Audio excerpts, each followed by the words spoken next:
You're listening to the world's #1 football podcast. Now, here are your hosts, Ben Hansen, Matt Hartman, and Ryan Matthews. Hello, everybody, and welcome into the Pigskin Project YouTube channel. I am Matt Hartman. Hopefully, you're enjoying your Labor Day, but it's back. NFL football is back this Thursday with a full slate of games on Sunday. So, with one of our last videos before the season starts, let's get takey, baby. Bold takes. We kind of go around the horn, talking some different takes about offenses, about players, about teams. Keep in mind, this was recorded last Wednesday. So Micah Parsons on the Packers does not exist to the three you're looking at in this video. So just keep that in mind. But before we get into the video, live Wednesday, 9:30 Eastern, 8:30 Central, our Week 1 preview show. We'll be going live there. It'll still come out here on the YouTube, but if you want to get in there and watch it live and interact with the chat, we'd love to see you there. So, but overall, enjoy the video. Let's get into there. All right. So bold takes. We got to preface, if this is going up on the YouTube, last year we had some bold takes at this time that did not age too well. I said Roma Dunze would lead the Bears in receiving and be like a uber productive fantasy receiver. That did not happen. Ryan said the Bills would fall off. They made the AFC Championship, and Josh Allen won the MVP. And I think, Ben, wasn't your take about like the Cardinals would be bad? Was it something like that? Something like that. Oh God, that was a year ago. You asked me to recall something. Yeah, that's I crazy. know. I don't know, I know. but good to hear that I had the best of the worst bad takes. Yeah, that's what I'm getting. But also, as we'll figure out today, this is kind just of prefacing. garbage. This is just prefacing. These are supposed to be crazy. Hey, which is funny because you guys will hear mine and you guys are gonna be like, these are just like the most lukewarm takes you'll ever hear in your entire life. Because I'm bad. Stephen bad. A is not inviting you back. No, did we come close at all to any of them previously? Do you know, or was it just like really bad? I just zagged super on the Bills. I just remember that. I had like two. I think the Falcons missing the playoffs was my other one because in that your defense, was big. Rome wasn't necessarily bad. He just wasn't Brian Thomas Jr. I put lofty expectations. But yeah. All right, let's get into that was 24. Like Ryan's tweet, flush it down the toilet. Let's go. Come on, man. We flushed it. 5. I'll start. This is one I've said on the podcast, and I'll say it again. I think the Packers are going to be the best offense in football. I think backing it up with Love in his first 2 years, he's been one of the best EPA per play quarterbacks, which is an efficiency metric. They have been one of the most explosive offenses in terms of explosive play rate. They just drafted one of the most explosive players in football in Matthew Golden. Like, I think if his baseline, Ben, I know we were lower on him, but yes. If his baseline is just be Christian Watson but catch the football, that's just going to open up everything. And I think it's going to help out someone like Jaden Reed, who he is hurt right now. I understand that. And he's like uncertain for week 1 is the quote from LaFleur. But what they did with him last year, he ran out of gas. He was doing so much of that side-to-side stuff that he wasn't really getting downfield often. And we saw what he could do when he gets downfield against Philly specifically. So God. I'm still like super bullish on these guys. I know we talk about how it's like, well, they don't have a receiver one and this and that, but it's like I keep coming back to Buffalo, where it's just having these guys with multiple yak ability, with multiple, the basketball room mentality. We have so many skill sets, and we have a quarterback who is just he's aggressive, but at the same time like anticipatory at times. And when you take out those games last year, or specifically just the Vikings game, that Vikings game when he came back early in Lambeau, and he was horrible in that game. Like, from that point on, he was a top 5 quarterback. He didn't turn the ball over in his last 9 regular season games. Turned it around and had 3 in the playoffs. So I'm not excluding that game, but talking regular season, I think this is really going to be the year they pop. and they finally figure it out on offense, and they're going to be the best offense in football, and that's going to solidify Jordan Love as an MVP candidate. So that's my number one take. You want which I've to had know if I can, let me just react to this one because it's a perfect segue into one of my bold takes. I have them finishing last in the NFC North around the number 15th pick. I would say closer to 10 than 15. I'm not a fan of this Packers team at all. I hate this Packers team, not just because I'm a Bears fan, but literally from a football perspective, I really think that they are the worst roster in the NFC North.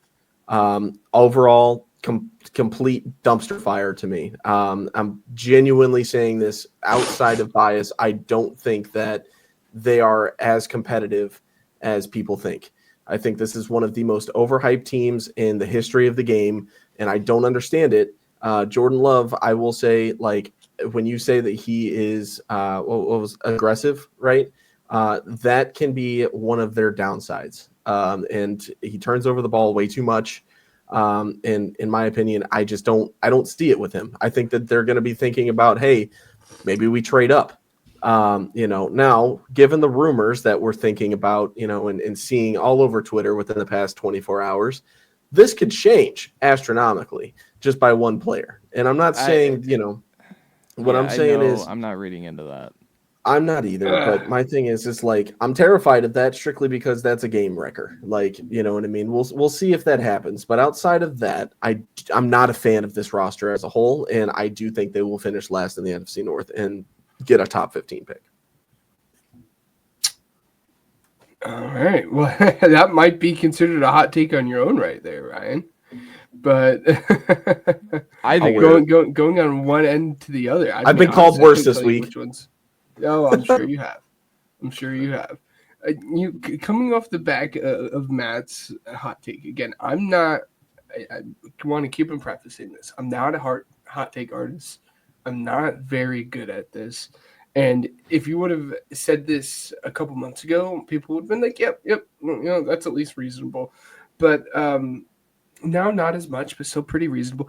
I think we leave this season considering Omarion Hampton, or at least has the best season of any rookie running back from this past draft class.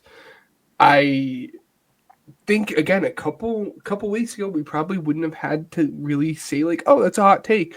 But Travion Henderson, my Lord.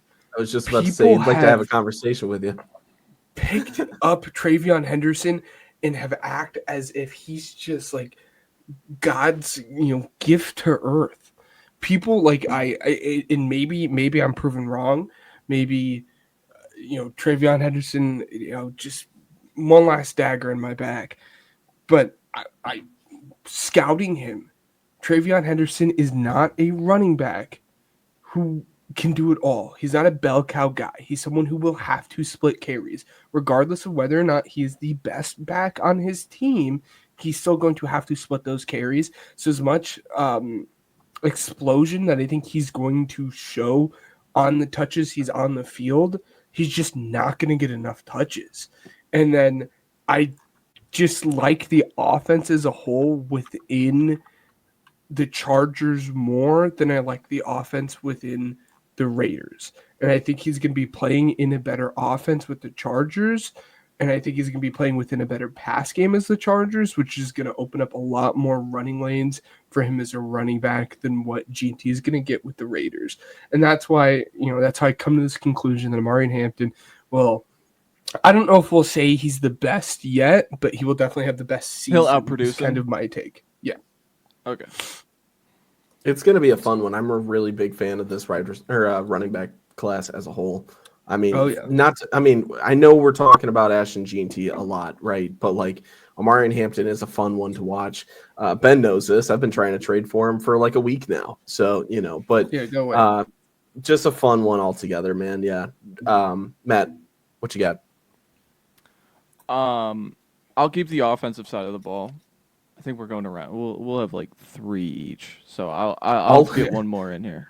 Yeah. But I'll stick to the offensive side of the ball. The AFC South last season produced 0 top 16 offenses in terms of EPA per play and DVOA.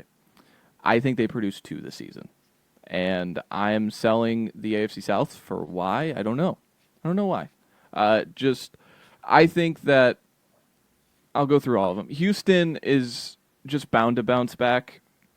I think the offensive line, just hearing what they're doing with Stroud and that the fact that Kaylee is bringing in kind of the Jared Goff protection plan, which Jared Goff in Detroit has a lot of say in the protection plan, where before, under Slowick, the offensive line, the center, had all the calls with the protection plan. So I think Stroud is one of those guys that can handle that stuff on his plate, and I think they're going to shift into more like, hey, let's find the hots, let's double team this guy, let's get the ball out, kind of things like that. And that's kind of a pseudo take I have. Nico Collins leads the league in receiving yards, just because I think they're going to have some more timing shot plays to him. And who else is catching the ball there? Like 2 rookies and Christian Kirk. I think it's still up in the air.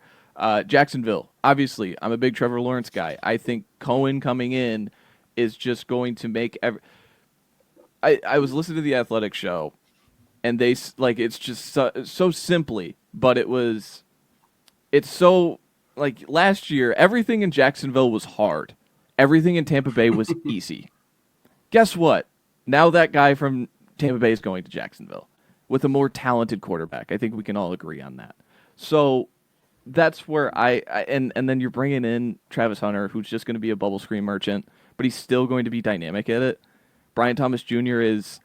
I'm done doubting these long vertical X receivers because I was completely out on this guy. I was like, there's no way he can play X. He's too skinny. And then he has 1,300 yards in his first season. My guy, by the way. Yeah, little things like that. I think ETN can catch the ball out of the backfield. So like the screen game is still going to be implemented with Jacksonville, but I think ETN is equipped to do that, and Bigsby can run through the tackles. The Titans, I think they have the best offensive line in this division. I think they might have a top 10 offensive line, period. I think it's that good. I think Ward is going to be selectively aggressive. I think he's going to have a Caleb Williams season, I think, where he's going to I hopefully turn the ball over more than Caleb did, where like Caleb's holding the ball and just not seeing things correctly, where if Ward's seeing it, he's going to rip it, and then he can walk over the sideline. Why'd you do that? Well, I saw this. Okay, I can live with that. And maybe they have some selectively explosive plays. And then lastly, the Colts. This is just banking on the receiving core, banking on the guys who catch the passes, banking on the running back, banking on the other 10 guys that aren't the quarterback.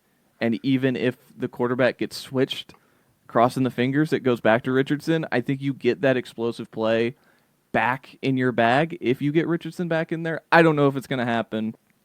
But overall, with Daniel Jones, if he is just operating on time, I think everybody else on the field is going to be pretty good. And I do enjoy the play caller, Shane Steichen.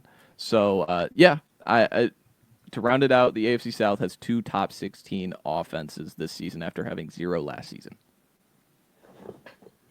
I don't hate it. I don't hate it. It's a fun one. I know you talked about the receivers and stuff like that, so I'm going to segue to mine really quick as well because I have a receiver that I don't think you guys are really predicting me to have in terms of somebody I'm like extremely high on this year, except Ben might know. Jamison Williams, I think, will finish with over 1,200 receiving yards on the year this season. I think he's going to absolutely come off the paper, and I'm excited to see what they do with him. It's a very explosive piece in their offense, and he can absolutely rip apart a play, and I expect him to do that plenty of times this season. And with that, I know this is another one of my bold takes. I'm sorry to hog it up, but this kind of goes with it. When it comes to receiving yards, I think that Rome Odunze is going to finish top 15 in receiving yards, which is ironic because this is something that Matt kind of predict. I don't want to say top 15, but he predicted Rome to be explosive last year. I think he does it this year. Knowing what he does now, he showed a lot of promise in the film that we watched. Go watch the Caleb Williams film if you haven't. We did a film review on him, and it's up on our YouTube channel. But I really liked his film.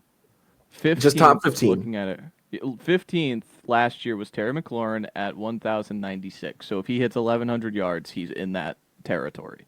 Yeah, that's kind of, around where I see him, you know what I mean? Okay. And the reason why I said top 15 receiving yards, I didn't want to name him top 15 receiver in the league. Yeah. And I had a conversation with my coworkers today. Luckily it was slow. We were talking about receiving and whether or not Terry McLaurin's a top 10 guy.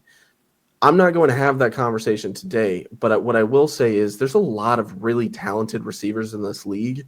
And for me to just go ahead and throw Rome, even in the top 15 right now, it's a really tough conversation judging by the amount of crazy talent that we have in this league. So finishing top 15 in receiving yards, that does a lot for you, and you're trending in the right direction. And as a byproduct of that, I believe Caleb Williams will throw for over 4,000 yards and cement himself as a fringe, not quite, but fringe top 10 quarterback in the league. You're making this like the Packers are going to finish last. The Bears are all going to break out. It's just on brand. No, it is on brand. I understand that. And trust me, it gets worse. But, as far as those two things go, like, seriously, we're going to have some fun a little bit later. I promise you that, right? But out of anything that I'm saying specifically in this podcast, episode, these three things, the Jameson Williams prediction, Rome Odunze prediction, and Caleb Williams prediction, these are all things that I believe the absolute most. This is something that I would put my savings on it. You know what I mean? So, I'll die on this hill and come back to it next year. Yeah. Well, and I'll kind of speed through it because we do have two more segments to get here, so I'll speed through the last two. I'll kind of make the leap that Ryan did not want to make. I think this time next year we'll be having a conversation about JSN being a top 10 wide receiver in the NFL. Yep.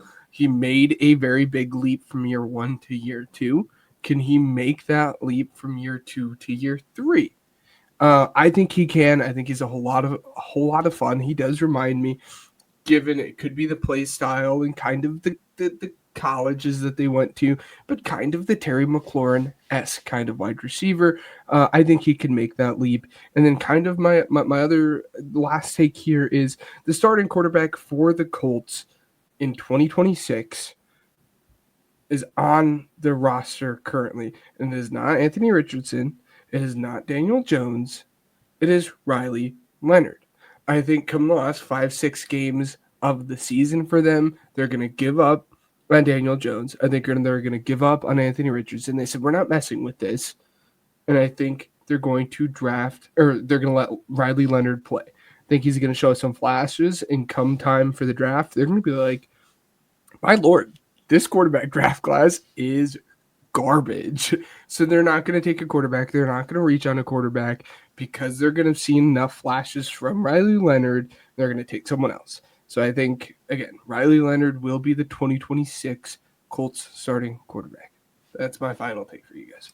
I will say this really quick. I do have one take before we go to the next segment, but please carry on with your guys' opinions on Ben's take. I mean, Ben's framing this as lukewarm. I mean, he just said a 5th-round rookie is going to be starting next year. So, I don't know, man. I don't know, Jim. I will say I this. like some of the Riley Leonard. I want to preface this really quick by saying that I'm under the impression, and everybody should be too, that Ben thinks that Arch Manning will not be coming out of the college football because he's not coming out next year. I know. I'm just saying this is just this is a big narrative going on right now. So for the viewers, that's why he's saying they're saying that this quarterback class sucks because Arch Manning will not be in it, and it's not going to be a headline. Isn't it going to be funny when both the Colts and the Saints are going to be picking in the top 5, and Arch Manning isn't going to go to either of them because he's not going to be in the draft? It's going to be fantastic. I'm sorry, Matt. I just had to say that. My last take, gentlemen, this is going to be the Rams and Cooper Kupp this year. Cooper Kupp and the Rams are going to miss each other so bad. It's going to be just like this scene. If you guys are cultured individuals, you know what I'm talking about. I just That's a grand finale. You see this? Cooper What- Cup and the Rams offense will miss Cooper Cup so much. Devontae Adams is not going to work out. It's going to be like D Hop for whatever team he's played with. And oh yeah, you remember D Hop's tenure with the Titans and how that was kind of like meh. I'd say maybe a little less productive than that for Devontae Adams for the Rams. If the Rams But didn't have Puka Nacua, I would be like, yeah, maybe. But they have Puka Nacua, so I don't think they're gonna miss him. I'm just saying, Rams fans are going to be like, remember that one time when we had Cooper Cup and Puka Nacua? my miss thing that. is like what Cooper Kupp is I hurt don't. again. My only missed pushback is like, what are they gonna be missing? A 700-yard wide Offense receiver? is not the same. Like I don't know. You. They're gonna be Blocking. missing a wide receiver that plays half the season because he's hurt. I just don't know what there's really to miss. I mean, do they miss prime Cooper Cup from 4 years ago? Sure. But Cooper do Cup I. the last 2-3 years where he's been hurt, I just don't know what there is to miss from that Cooper Cup. But again, we got 2 more segments. I don't want to carry on too much longer. Yeah. Matt, bring us to the next thing, man. What are we talking about? I forgot. Do you want to speed through any hot takes you got left, Matt? Yeah, I could rattle off the portfolio. My bad. Malik Neighbors breaks the reception record, which is 149. The Cardinals, with all their movements, they finish as a top 10 defense. And then lastly, I'm zagging when everyone's zigging. Everyone's favorite under the radar playoff team this year is the Raiders. I believe the Raiders are going to have a top 5 pick. And everybody's out on this team, and I think, including this podcast, I think the Dolphins can make the playoffs. So I think the Dolphins, they were 8-9 last year, and it felt like a season from hell for them. They were 22nd in offensive EPA per play. Their defense kind of strung along. Jalen Phillips got hurt super early, and they still won 8 games. They were still in the hunt graphic in the last week of the season. What if Tyreek Hill comes back to form and maybe he's not a 1,000. He's less than 1,000 yards last year. What if he's 1,200 and Waddle continues to ascend? I think the offense is still going to be very, very good. It's just all about the explosives with them. And I think bringing in the 2 guards, Savanier in the draft, James Daniels in free agency, those guys are the power profiles of both of those guys. I think they want to be able to have this element of running through the tackles if need be. And I think Ollie Gordon's going to get some run because of that. And I think they're going to finish drives and win some games. And then, the thing about, the Raiders is, the Raiders are in a solidified division with 3 playoff teams. The Dolphins are kind of in the Bills division, and everybody else, you're still all kind of competing for that second spot. So that was another point of emphasis that I had. Nice. All right. Hopefully you enjoyed that video. We really appreciate you clicking on this video. Make sure to like and subscribe. That always helps us out. And remember, check out our links in the description. And Wednesdays, 9:30 Eastern, 8:30 Central Time, live over here, talking ball, interacting with the chat, having some fun. So you wouldn't want to miss that. But that's all for me. Until next time, roll that outro.